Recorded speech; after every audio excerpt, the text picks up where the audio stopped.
الحمد للہ رب العالمین والعاقبۃ للمتقین والصلاة والسلام علی سید المرسلین وعلی آلہ واصحابہ اجمعین اما بعد فاعوذ باللہ من الشیطان الرجیم بسم اللہ الرحمن الرحیم ورتل القرآن ترتیلا صدق اللہ العظیم ان اللہ وملائکتہ یصلون علی النبی یا ایہا الذین آمنوا صلوا علیہ وسلموا تسلیما اللہم صل علی سیدنا ومولانا محمد وعلی آل سیدنا ومولانا محمد معدن الجود والکرم وعلی آلہ وبارک وسلم۔ Programme online Quran learning classes میں آپ کا میزبان قاری محمد طاہر عباس حاضر خدمت ہے۔ السلام علیکم ورحمۃ اللہ، آپ کو خوش آمدید کہتا ہے۔ سامعین، یہ پروگرام روزانہ آپ دن میں 4 سے 5 بجے ویو FM 96.6 کے پلیٹ فارم سے سماعت فرماتے ہیں، اور اس پروگرام میں شامل ہونے کے لیے ہمارے رابطے کا نمبر ہوا کرتا ہے 0334 1966 966، اور اس پروگرام کو آپ یوٹیوب اور فیس بک پر بھی دیکھ سکتے ہیں، سن سکتے ہیں، اور ہمارا پیج ہے ویو FM 96.6۔ الحمدللہ تعالی، اللہ تبارک و تعالیٰ کا کروڑا شکر ہے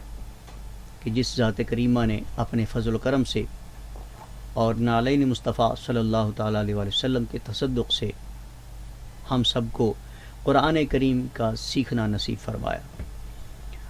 تو اس پر جتنا زیادہ ہو سکے شکر ادا کرنا چاہیے کہ یہ بہت بڑا عظیم کام ہے اور بہت بڑا عمل ہے۔ یقیناً قرآن کریم ہم انسانوں کے لیے آیا ہے، انسانوں کی طرف تعلیم و تربیت کے لیے آیا ہے۔ اللہ تعالیٰ نے جو انبیاء مبعوث فرمائے، کتابیں نازل فرمائیں، قرآن پاک نازل فرمایا، تو یہ صرف اور صرف انسان کی تعلیم و تربیت کے لیے۔ تو پتہ یہ چلا، معلوم یہ ہوا کہ اللہ تعالیٰ ہم سب کو بنانے والا ہے، اور وہ ہم سب سے بہتر جانتا ہے کہ ہماری کامیابی، ہمارا نفع کس میں ہے اور کس میں نہیں ہے۔ ہم سب سے اللہ اور اس کا رسول بہتر جانتے ہیں کہ ہماری کامیابی کس میں ہے، ہماری فلاح کس میں ہے۔ تو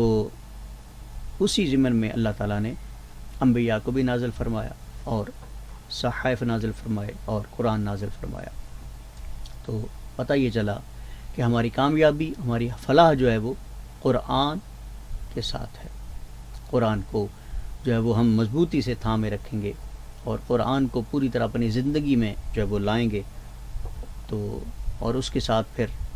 صاحب قرآن کی ہر سنت کو جب اپنائیں گے اور اپنے ہر زندگی کے ہر پہلو میں، ہر موڑ پر جو ہے وہ قرآن اور صاحب قرآن کو ساتھ ساتھ رکھیں گے، تو یقیناً ہماری زندگی حسین زندگی بن جائے گی، اور یہ اخروی زندگی کی کامیابی کا بھی راز ہے۔ تو قرآن اور صاحب قرآن، یہ دونوں جو ہیں وہ ہمارے ساتھ ہمیشگی کے ساتھ جب وہ رہیں گے، آخری دم تک رہیں گے، تو انشاءاللہ العزیز ہماری یہ زندگی بھی کامیاب اور اگلی زندگی بھی کامیاب۔ تو سامعین محترم، آغاز سے لے کر اب تک جتنے بھی پروگرامز نشر ہوئے، تمام پروگرامز میں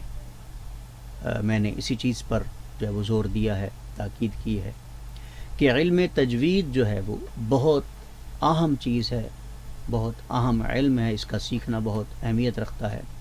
اور اس کی بہت اشد ضرورت ہے ایک مومن مسلمان کے لیے۔ تو علم تجوید کا جاننا اور سیکھنا ہر مسلمان مرد و عورت پر فرض عین ہے، اور فرض عین کیوں ہے اس کی میں تفصیل کے ساتھ گزشتہ پروگرامز میں جو ہے وہ عرض کر چکا ہوں کہ علم تجوید میں کیونکہ حرفی بحث ہوتی ہے، یعنی حروف پر بحث ہوتی ہے، وقوف پر بحث ہوتی ہے، صفات پر ہوتی ہے، یعنی مطلب یہ ہے کہ قرآن کریم کو ہم ہر حرف کو، قرآن کریم کے ہر حرف کو اس کے اپنے مخرج اور اس کی جو اپنی صفات ہیں اس کے ساتھ جو ہے وہ ادا کریں، اور یہ ادا کرنا جو ہے وہ علم تجوید کہلاتا ہے۔ یعنی علم تجوید کے قواعد و ضوابط کے مطابق تلاوت قرآن کریم کرنا، اور تمام علوم تجوید کے قواعد و ضوابط کو ملحوظ رکھنا یہ لازم و ملزوم ہے۔ اس کے بغیر ہم ہرگز بھی تلاوت نہیں کر سکتے، قرآن کا ایک لفظ بھی نہیں پڑھ سکتے تجوید و قرات کے قواعد و ضوابط کے بغیر۔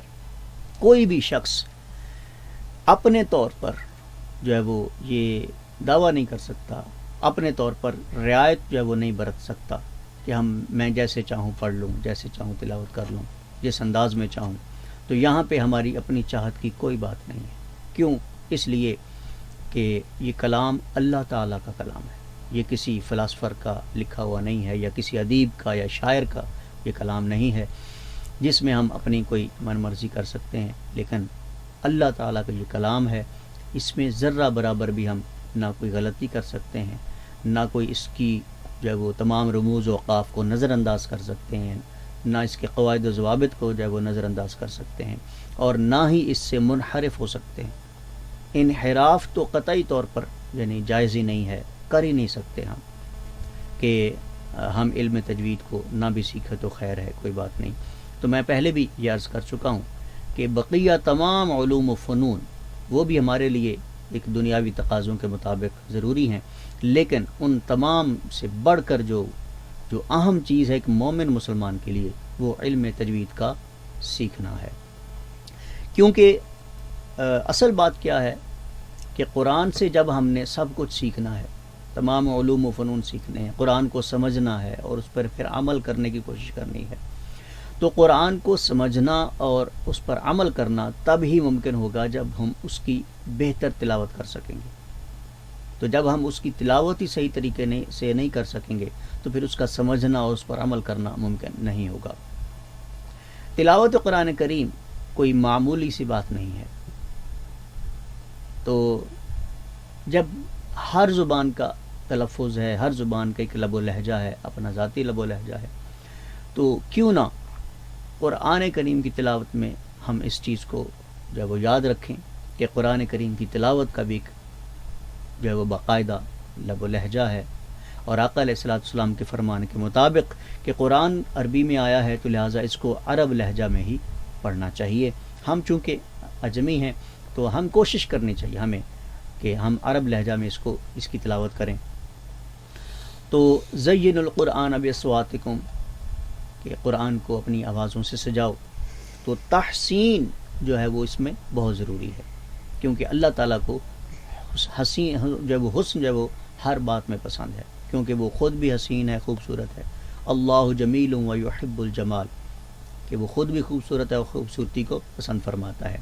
تو جب بقیہ تمام علوم میں، اب دیکھیے کہ نماز کے بارے میں کیا فرمایا، خذوا زینتکم عند کل مسجد، کہ جب تم مسجد کا ارادہ کرو، نماز کی طرف آؤ تو خوب زینت کیا کرو، اپنے آپ کو سجا لیا کرو، ٹھیک ہے۔ اسی طرح یا ایھا الذین آمنوا اذا قمتم الی الصلاۃ فاغسلوا، کہ نماز کا جب تم ارادہ کرتے ہو، اے ایمان والو، یہاں پہ ایمان والوں کی بات ہوئی، تو اے ایمان والو یعنی ایمان والوں کو حکم ہوا کہ جب تم نماز کا ارادہ کرو، نماز قائم کرنے کا ارادہ کرو تو فاغسلوا، وضو کر لیا کرو۔ اب اس کا مطلب یہی ہے کہ ظاہری پاکی جو ہے وہ حاصل کر لیا کرو، وضو کے ساتھ ہم ظاہری پاکی حاصل کرتے ہیں، ٹھیک ہے۔ تو یعنی پاکیزگی جو ہے وہ کیونکہ اللہ تعالیٰ خود سبحان ہے، پاک ہے، تو لہٰذا وہ ہر عمل میں، نماز میں، تلاوت قرآن کریم میں حسن کو پسند فرماتا ہے، خوبصورتی کو پسند فرماتا ہے، زینت کو پسند فرماتا ہے۔ تو قرآن کریم کی تلاوت میں حسن، زینت اور اس کا سنوارنا، اس کا جو ہے وہ خوبصورت کر کے پڑھنا تب ہی ممکن ہو سکتا ہے جب ہم علم تجوید کو پوری طرح سیکھیں گے، اس کے قواعد و ضوابط کو سیکھیں گے۔ اگر ہم ایسا نہیں کرتے تو قطعی طور پر ممکن ہی نہیں ہے کہ آپ تلاوت قرآن کریم حسین انداز سے کر سکیں، خوبصورت انداز سے کر سکیں اور حق تلاوتی کے مطابق کر سکیں، ہرگز ایسا ممکن نہیں ہے۔ اگر کوئی بھی شخص یہ کہتا ہے، اپنا نظریہ پیش کرتا ہے، اپنا ذہن پیش کرتا ہے، خیال پیش کرتا ہے کہ علم تجوید جو ہے وہ اس کے بغیر بھی ہم حسین انداز میں تلاوت کر سکتے ہیں، تو پھر اس میں آپ آواز کو تو حسین بنا سکتے ہیں، مگر تلفظی اعتبار سے آپ حسین اور خوبصورت نہیں بنا سکتے۔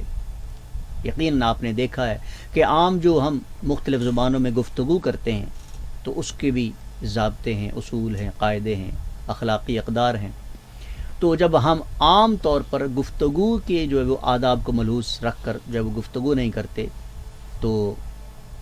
وہ بھی اچھا نہیں لگتا، یعنی اخلاق کے منافی ہے. تو پتہ یہ چلا کہ ایک انسان ایک واحد ایسی مخلوق ہے اللہ تعالیٰ کی کہ جس کو ہر میدان میں قانون اور ضوابط کو ملحوظ رکھنا ہے. گفتگو کرے تب بھی، اگر وہ چلتا ہے تب بھی، اگر وہ بولتا ہے تب بھی، اگر وہ مثلا کہ کسی بھی شعبے میں کسی بھی عمل میں اس کا حسن جو ہے، اس کی تحسین جو ہے وہ لازم و ملزوم ہے. اگر وہ کسی کام کو حسن کے ساتھ نہیں کرتا، خوبصورتی کے ساتھ نہیں کرتا، اچھے انداز میں، بہتر انداز میں، حسین صورت میں نہیں کرتا تو اس کے کام کو پسند نہیں کیا جاتا. تو عام انسان کسی انسان کے ادھورے کام کو یہ نہ جو ہے وہ خوبصورتی جس کام میں نہیں ہوتی تو اس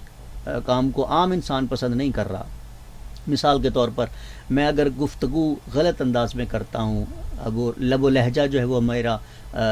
ٹھیک نہ ہو، ہاں جی، اخلاق کے اعتبار سے وہ میرا لہجہ وہ سخت ہو یا ٹھیک نہ ہو، تو گفتگو کے دوران میرا مخاطب جو ہے جس سے میں بات کر رہا ہوں وہ ہرگز میری بات کو پسند نہیں کرے گا، اور وہ دل میں یا زبان سے وہ ظاہر کرے گا یا دل میں اپنی نفرت جب وہ پیدا کر لے گا کہ اس شخص کو تو بولنا نہیں آتا، اس شخص کو تو گفتگو کے آداب نہیں آتے. تو پتہ یہ چلا کہ جب ہم آپس میں گفتگو کرتے ہیں، آپس میں بات کرتے ہیں تو اس میں بھی آداب ہیں، اس میں بھی جو ہے وہ اخلاقیات کے حوالے سے جو ہے وہ قوانین ہیں، اصول ہیں، ضابطے ہیں. ہم یعنی تلفظ کی بات ہے اور لب و لہجہ کی بات ہے. تو معلوم یہ ہوا کہ ہم کسی بھی طرح سے کسی بھی میدان میں آزاد نہیں ہو سکتے. ٹھیک ہے، تو یعنی آزادی کے ساتھ، آزادی سے مراد کہ ہم اپنی مرضی سے بگاڑ کر لفظوں کو ادا نہیں کر سکتے. دوسری زبانیں میں بھی ہم اگر بولتے ہیں، انگلش بولتے ہیں، چائنیز بولتے ہیں، کوئی بھی زبان اگر ہم بولتے ہیں تو اس میں بھی قاعدے ہیں، قوانین ہیں، ضابطے ہیں، جس کو آپ گرامر کہتے ہیں. تو گرامر کے بغیر اگر آپ انگلش بولتے ہیں، کوئی بھی زبان بولتے ہیں تو وہ یقیناً جاہلیت جب ثابت ہوتی ہے. تو آپ سمجھ جائیں کہ جب تمام زبانوں میں، دنیا کی تمام زبانوں میں لب و لہجہ ہے، تلفظ ہے اور قوانین و ضابطے ہیں تو پھر قرآن تو سب سے بڑھ کر ہے، سب سے اعلیٰ کلام ہے، اور یہ یقیناً اللہ تعالیٰ کا کلام ہے. تو اس میں کتنی خوبصورتی کی ضرورت ہے، اس میں کتنے حسین انداز میں پڑھنے کی ضرورت ہے، اس میں کتنی تحسین کی ضرورت ہے اور زینت کی ضرورت ہے. ٹھیک ہے، تو یہ کیونکہ اللہ کا کلام ہے تو اللہ تعالیٰ، میں جیسے عرض کر چکا ہوں کہ خوبصورتی کو پسند کرتا ہے. ٹھیک ہے، تو سامعین محترم، اس پروگرام میں جو شریک کلاس بچے اسٹوڈیو میں ہوتے ہیں وہ محمد احمد السدیس ہے، محمد زبیر ہے اور محمد حسین محی الدین. یہ الحمدللہ شروع سے لے کر آخر تک میرے ساتھ چلتے رہے اور آپ سب بھی اس کلاس کا حصہ ہیں، اور خصوصی طور پر یہ پروگرام آپ لوگوں کے لیے ہی ترتیب دیا گیا. ویو ایف ایم 96.6 کی ٹیم نے ماشاءاللہ بہت بڑا کارنامہ سر انجام دیتے ہوئے یہ قرآن سیکھنے اور سکھانے کا یہ اہتمام صرف اور صرف آپ لوگوں کے لیے کیا ہے کہ کسی نہ کسی طرح سے آپ قرآن کو بہتر سے بہتر طور پر سیکھ جائیں، اس کی تلاوت کرنا جو ہے وہ سیکھ جائیں تاکہ ہم آپ سب لوگ غلطیوں سے بچ سکیں. ویو ایف ایم 96.6 نے یہ صرف اسی نظریے پر یہ پروگرام ترتیب دیا کہ کوئی بھی شخص اس سے استفادہ کر کے اپنی غلطیاں ٹھیک کر لے، اپنے قرآن کو بہتر کر لے تاکہ وہ اللہ تعالیٰ کی بارگاہ میں سرخرو ہو سکے، اللہ تعالیٰ کی ناراضگی سے بچ سکے. اور رب قاری للقرآن والقرآن یلعنہ، کہ قرآن کی لعنت سے بچ سکے. یقیناً قرآن ان پر لعنت کرتا ہے جو لوگ قرآن کو حسن کے ساتھ اور اس کے قواعد و ضوابط کے ساتھ، تجوید کے قواعد و ضوابط کے ساتھ نہیں پڑھتے، اس کو سمجھتے نہیں ہیں اور اس پر عمل نہیں کرتے. تو قرآن کریم کی جو اس کے حوالے سے جو بات ہے وہ 3 پہلو پر ہے. پہلا ہے تلاوت قرآن کریم، دوسرا ہے تفہیم قرآن یعنی قرآن کو سمجھنا، اور تیسرا ہے قرآن بالعمل یعنی قرآن پر عمل کرنا. تو یہ 3 پہلو جو ہیں یہ تینوں ضروری ہے ہمارے لیے.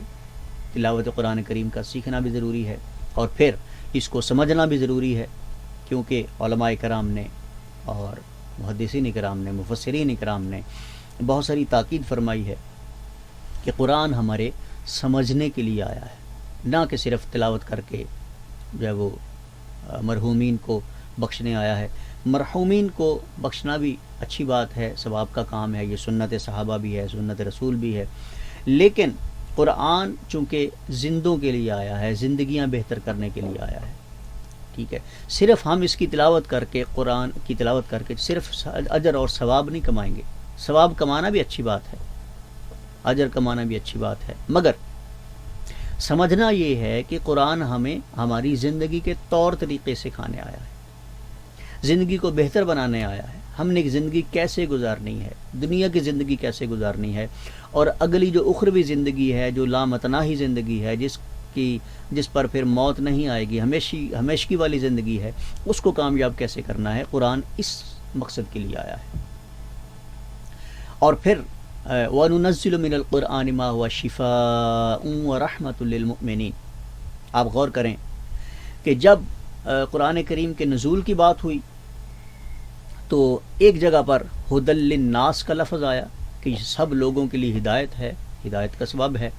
مگر جب شفا کی بات آئی تو پھر اللہ تعالیٰ نے مومنین کو مخصوص کر دیا کہ شفاء و رحمت للمؤمنین، کہ یہ مومنوں کے لیے شفا کا سبب ہے۔ تو یقیناً قرآن ایک ایسا اللہ کا کلام ہے کہ جس میں ہماری سب مشکلات کا حل ہے، ہر پریشانیوں کا حل اس قرآن میں ہے، اور ہر عقدے کا حل اس قرآن میں ہے۔ کیوں کہ اللہ کریم نے یہ بھیجا ہی ہمارے لیے ہے، ہمارے پریشانیوں کا حل بنا کر بھیجا ہے، ہماری بیماریوں کی شفا بنا کر بھیجا ہے، اور ہماری کامیابیوں کے لیے یہ بھیجا ہے، اور اس کو ہم پوری طرح جو ہے وہ سمجھنے کی کوشش کریں تاکہ ہم جو ہے وہ اس کے مقصد کو پورا کر سکیں۔ تو سامعین محترم، تلاوت قرآن کریم کے حوالے سے سورہ بقرہ کی جو ہے وہ آیت نمبر 25 تک ہم نے تلاوت کی، اور یہ جتنی بھی تلاوت ہوئی ہے ہمارا مقصد یعنی کہ قرآن کریم کا جو ہے اس کی تکمیل مقصد نہیں تھا، یعنی اس کو مکمل کرنا مقصد نہیں تھا، اور جو بھی جتنی بھی آیتوں کی تلاوت ہو چکی ہے یہ میں نے تمثیلیت تلاوت کی ہے تاکہ میں جو ہے وہ بتا سکوں کہ اس طرح مخارج کا دھیان رکھنا ہے اور تمام صفات کو ملحوظ رکھنا ہے۔ تو یہ ایز اے تمثیلاً میں نے تلاوت کی ہے، تو جتنی بھی ہمیں تلاوت نصیب ہوئی ہے تو الحمدللہ ہم نے کی، اور اس میں نے جو ہے وہ کوشش کی، حتی الامکان کوشش کی ہے کہ آپ سب کو سمجھا سکوں کہ کس حرف کا مخرج کیا ہے، اس میں صفت کیا ہے، اور کون سی صفت کس جگہ پر آتی ہے، کس جگہ پر نہیں آتی ہے۔ مثال کے طور پر غنہ ہے، یعنی وہ کہاں پہ کیا جاتا ہے، کہاں پہ نہیں کیا جاتا، اور کچھ حروف جو پر پڑھے جاتے ہیں، یعنی ان کی صفت جو ہے وہ پر پڑھنا جو ہے، جس کو ہم تجوید کی زبان میں تفخیم کہتے ہیں، اور اس کے مقابلے میں باریک پڑھنے کو ترقیق کہتے ہیں۔ تو کہاں پہ حرف کو باریک پڑھنا ہے اور کہاں پہ پر پڑھنا ہے، تو لہٰذا اس کی میں بات تفصیل سے گزشتہ پروگرام سے میں کر چکا ہوں۔ تو تلاوت قرآن کریم کا کر کے بتانا جو ہے وہ اس کا مقصد یہی ہے کہ آپ لوگ سمجھ سکیں کہ ہم نے جب تلاوت کرنی ہے تو اس طریقے سے ہم نے ہر حرف پر غور کر کے پڑھنا ہے۔ وَرَتِّلِ الْقُرْآنَ تَرْتِیلًا، کیونکہ اس میں ٹھہر ٹھہر کر قرآن کریم کی تلاوت کرنے کا حکم ہے۔ تو ٹھہر ٹھہر کر تلاوت کرنے کا حکم جو ہے وہ آیا، وہ اسی لیے آیا ہے کہ آپ ہر حرف کو اس کے اپنے مخرج سے صحیح طور پر ادا کر سکیں، کیونکہ تلاوت قرآن کریم کے 3 جو ہے وہ انداز ہیں: ترتیل، تحدیر اور تدویر۔ ترتیل جیسے آپ لمبی آواز کے ساتھ یعنی کہ محافل میں آپ تلاوت کرتے ہیں، تو تدویر جو ہے جس طرح ائمہ کرام یعنی کہ امام مسجد جو ہیں وہ نماز پڑھاتے ہوئے جو تلاوت کرتے ہیں، قرات کرتے ہیں، وہ تدویر کہلاتا ہے۔ اور تحدیر جو ہے وہ جس طرح حدر نماز تراویح میں حفاظ کرام تلاوت قرآن کریم کرتے ہیں، تحدیر یعنی کہ تیز آواز کے ساتھ۔ اب ترتیل میں خوب ٹھہر ٹھہر کر پڑھنا ہے، ٹھیک ہے، ہر حرف کو اس کے اپنے مخرج اور صفات کے ساتھ جو ہے وہ تلاوت کرنا ہے، اور ٹھہر ٹھہر کر وقفہ کر کر کے پڑھنا ہے. اور تدویر میں جو ہے یہ درمیانی چال ہوتی ہے، یعنی کہ درمیانی انداز کہ نہ زیادہ تیز ہو اور نہ زیادہ کم ہو. ٹھیک ہے. تو تحدیر میں جو ہے وہ آپ قراء کرام اور مجودین کرام کے نزدیک تحدیر یعنی کہ حدر میں نماز تراویح میں یا عام طور پر آپ قرآن پاک کی تلاوت اگر تحدیر میں کریں تو پڑھنے کی جو اس کا جو انداز ہے وہ اتنا تیز نہ ہو کہ لفظوں کا تلفظ خراب ہو. یعنی آپ کسی حرف کا جو مخرج ہے اس کا لحاظ نہ رکھ سکیں، صفات کا لحاظ نہ رکھ سکیں، اتنی تیز پڑھنا جو ہے وہ منع ہے. مجودین نے اور ائمہ کرام نے منع فرمایا کہ اتنا تیز نہ پڑھا جائے کہ جس میں تلفظ کی خرابی آئے، مخارج کی ادائیگی نہ ہو اور صفات کی ادائیگی نہ ہو. ٹھیک ہے. تو اس قدر جو ہے وہ تیز پڑھنے سے منع فرمایا گیا ہے. لہٰذا اتنی سپیڈ کے ساتھ، اتنی تیزی کے ساتھ یا اتنی جو ہے وہ مقدار میں وہ آپ رکھیں کہ جس میں تحسین حروف ہو، یعنی لفظ کو احسن انداز میں آپ پڑھ سکیں. تو سامعین محترم، یہ آج کا پروگرام اس سلسلے کا آخری پروگرام ہے. تو انشاءاللہ العزیز یعنی اس علم کی تکمیل نہیں ہوئی، یعنی اس کا تکمیلی پروگرام نہیں ہے، کیونکہ ان 30 روزہ جو یہ سلسلہ تجوید و قرات کا جو تھا قائم کیا تھا، تو اس میں صرف ایک تعارف کے طور پر یعنی کہ علم تجوید کو رکھا گیا ہے تاکہ آپ سب لوگ اس کی فرضیت اور اہمیت کو جان سکیں کہ علم تجوید کا سیکھنا کس قدر لازم ہے، کس قدر ضروری ہے. تو اس میں نے کوشش کی ہے اختصاراً بھی اور تفصیلاً بھی سمجھانے کی اور سب کچھ جو ہے وہ ثابت کرنے کی کوشش کی ہے کہ علم تجوید کیا ہے اور یہ سیکھنا کتنا ضروری ہے، کس قدر اہم ہے اور یہ کس کس کے لیے ہے. عام نظریہ یہ پایا جاتا ہے، جو میرے مشاہدے میں بات آئی ہے، کہ علم تجوید و قرات کا کورس جو ہے وہ جو علم ہے وہ مخصوص لوگ سیکھتے ہیں جنہوں نے قاری بننا ہے، تو عام بندے کے لیے یہ ضروری نہیں ہے. تو یہ نظریہ ہرگز جو ہے وہ غلط ہے، یہ باطل ہے. اس نظریے کو جو ہے وہ جگہ نہیں دینی چاہیے. تو بلکہ میں عرض کر چکا ہوں کہ جہاں مطلقاً علم کا حاصل کرنا مرد و عورت پر فرض قرار دیا گیا ہے، یعنی مطلقاً کسی بھی علم کا جاننا، یعنی قرآن کا علم ہے، کسی بھی دین کا علم ہے، شریعت کا علم ہے، تو بقیہ تمام علوم جاننے کے حوالے سے بھی ہر مسلمان مرد و عورت پر یہ بات لازم آئی، فرض قرار دی کہ ہر مسلمان مرد و عورت پر علم کا جاننا فرض ہے. تو اس میں علم تجوید کا جاننا جو ہے وہ زیادہ فرض کیا گیا ہے، کیونکہ جب آپ نے تمام علوم و فنون قرآن سے سیکھنے ہیں تو قرآن کی پہلے تلاوت کرنی ہے، تو تلاوت کے بعد ہی آپ اس کی سمجھ کی طرف آئیں گے اور اس کے عمل کی طرف آئیں گے. تو جب آپ کی تلاوت ہی ٹھیک نہیں ہے، آپ کا تلفظ ہی ٹھیک نہیں ہے، آپ کا جو وہ انداز ہی بہتر نہیں ہے، تو پھر آپ اس کو کیسے سمجھ سکیں گے، اس پر عمل کیسے کر سکیں گے. تو سامعین محترم، ہمیشہ ان تمام جو ہم ان پروگرامز میں وہ باتیں عرض کر چکے ہیں علم تجوید کے حوالے سے، ان کو ہمیشہ یاد رکھنا ہے. اور جیسے میں پہلے بھی عرض کر چکا ہوں کہ تمام ناموں کو یاد رکھنا ہے، ابواب کے نام کو، مخارج کے نام کو، صفات کے نام کو جو ہے وہ ہمیشہ یاد رکھنا ہے. اور حرفی طور پر جو حروف کے نام ہیں تو اس وقت بھی آپ تمام صفات کو جو ہے وہ ملحوظ رکھیں. تو لفظ میں تو تمام مخارج اور صفات کو ملحوظ رکھا ہی جاتا ہے. ٹھیک ہے. تو میں پھر سے عرض کر دوں کہ علم تجوید کی زبان میں 2 طرح کی غلطی ہے. کتنی طرح کی غلطی ہے؟ 2 طرح کی. اور ان غلطیوں کا ایک نام دیا گیا ہے. بڑی غلطی کو جو اس کا نام لحن جلی کہا گیا ہے، اور چھوٹی غلطی کو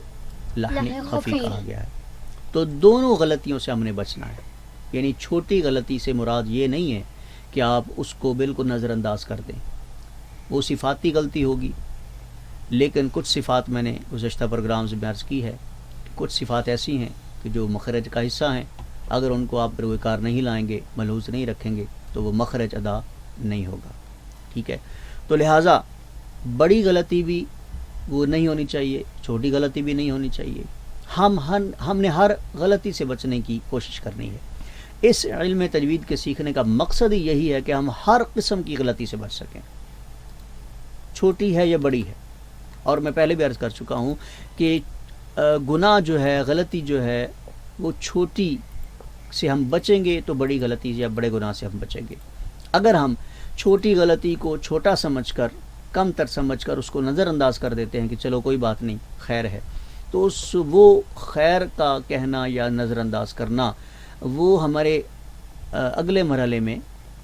بڑی غلطی کی طرف گامزن ہونے کا سبب بن سکتا ہے. یعنی ہماری جو عادت بن گئی ہوگی کہ ہم چھوٹی غلطیوں کو نظر انداز کرتے آئے ہیں، اور وہ چھوٹی غلطی کو، چھوٹے گناہ کو نظر انداز کرنا جو ہے وہ ہمیں بڑے گناہ کی طرف آسانی سے لے جاتا ہے. پھر ہم بڑے گناہ اور بڑی غلطی سے بھی دریغ نہیں کرتے.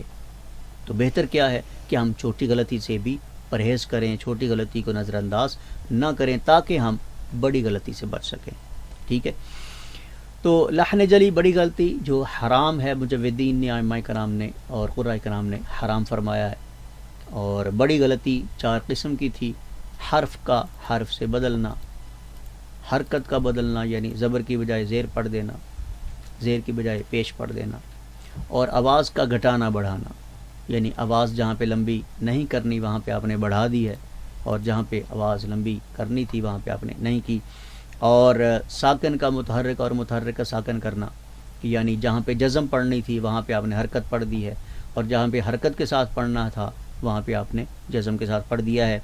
تو حتی الامکان کوشش میں نے کی ہے کہ ہر بات کو آپ کے سامنے رکھ سکوں، ہر قانون کو آپ کے سامنے پیش کر سکوں، اور تمام تر قوانین جو علم تجوید کے مکمل جو ہے وہ کورس اور مکمل جو باتیں تھیں تفصیل کے ساتھ، وہ اس پروگرام میں بیان کرنا ممکن نہیں تھا. تو لہٰذا کوشش کریں کہ پوری طور پر جو ہے وہ علم تجوید کو سیکھیں اور اس کو ملحوظ رکھتے ہوئے جو ہے تلاوت قرآن کریم کیا کریں. تو اللہ تبارک و تعالیٰ کی بارگاہ میں دعا ہے کہ اللہ تعالیٰ ویو FM 96.6 کی اس کاوش کو اپنی بارگاہ قدسیہ میں شرف قبولیت عطا فرمائے، اور اس سعادت عظیمہ پر اجر عظیم عطا فرمائے. اللہ پاک مجھ ناچیز کو بھی جو ہے وہ یہ ہمیشہ توفیق دے کہ میں خدمت قرآن کرتا رہوں اور آپ لوگوں کی خدمت کرتا رہوں اسی قرآن کے ذریعے سے. اور اس میری تمام تر کاوش کو اللہ تعالیٰ قبول فرمائے، اور اس میں جو کمی بیشی ہوئی انسان ہونے کے ناطے وہ بھی اللہ تعالیٰ مجھے بھی معاف فرمائے، آپ سب کو بھی معاف فرمائے. تو سامعین کرام، آخر میں چند آیتوں کی میں تلاوت کروں گا، سماعت فرمائیے. اعوذ باللہ من الشیطان الرجیم، بسم اللہ الرحمن الرحیم. یا بنی اسرائیل اذکروا نعمتی التي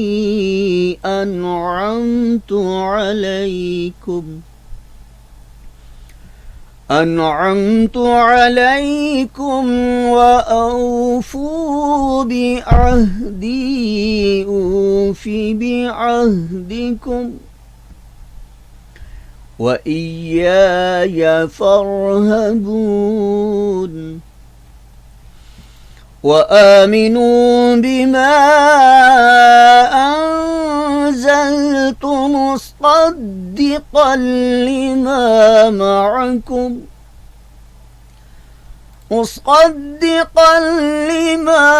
معكم ولا تكونوا أول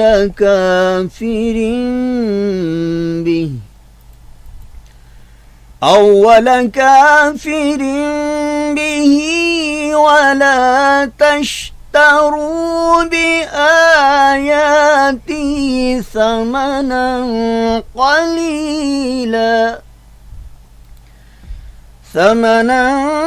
قليلا وإياي فاتقون.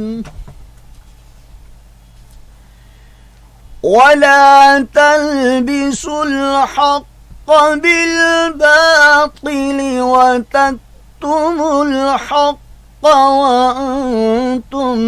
تعلمون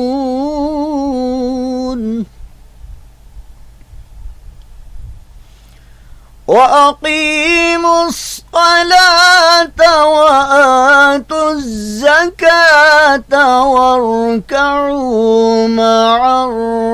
الراكعين أتأمرون الناس بالبر وتنسون أنفسكم وأنتم تتلون الكتاب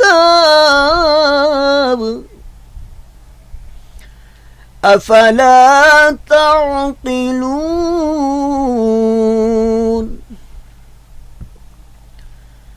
واستعينوا بالصبر والصلاة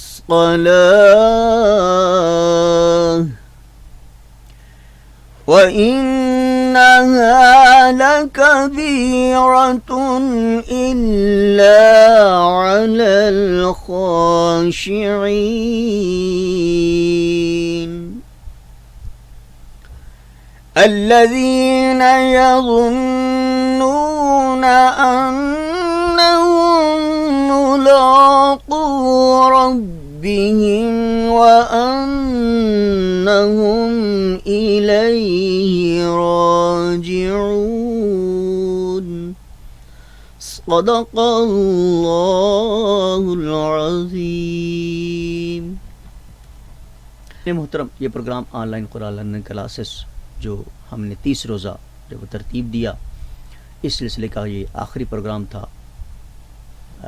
ویو FM 96.6 کی تمام ٹیم کو اپنی دعاؤں میں یاد رکھنا اور مجھے ناچیز کو بھی یاد رکھنا،